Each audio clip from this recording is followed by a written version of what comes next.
The USS Arizona was the pride of the American Navy.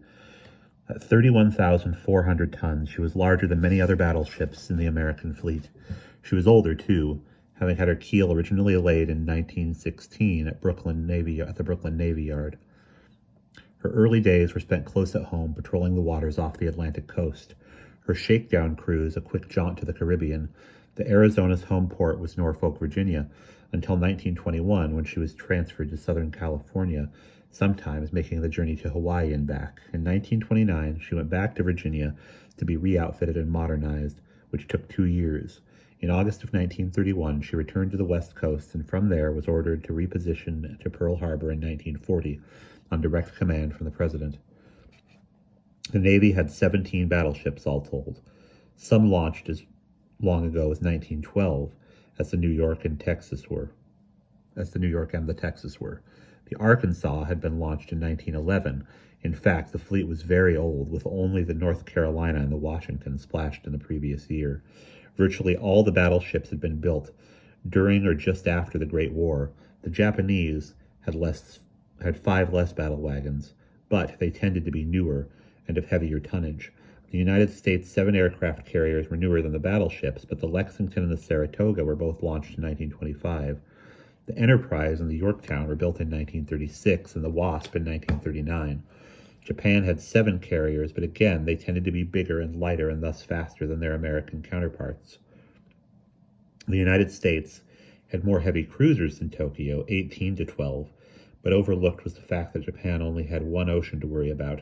The United States had 2 or more with which to concern itself.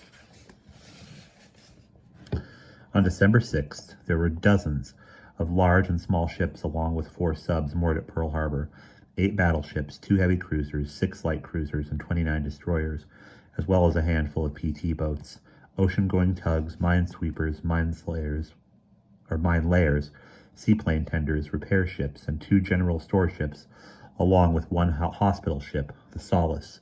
A destroyer, the Helm, was underway at sea. Another, the Ward, was patrolling the entrance to the harbor at Pearl. 3 carriers had also been stationed at Pearl Harbor: the Enterprise, under the command of Captain George D. Murray, the Lexington, under the command of Captain Frederick C. Sherman, and the Saratoga, with Captain Archibald H. Douglas at the helm.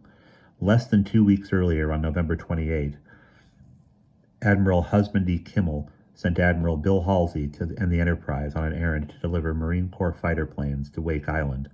On December 5, Kimmel ordered the Lexington to transport 25 scout bombers to Midway Island.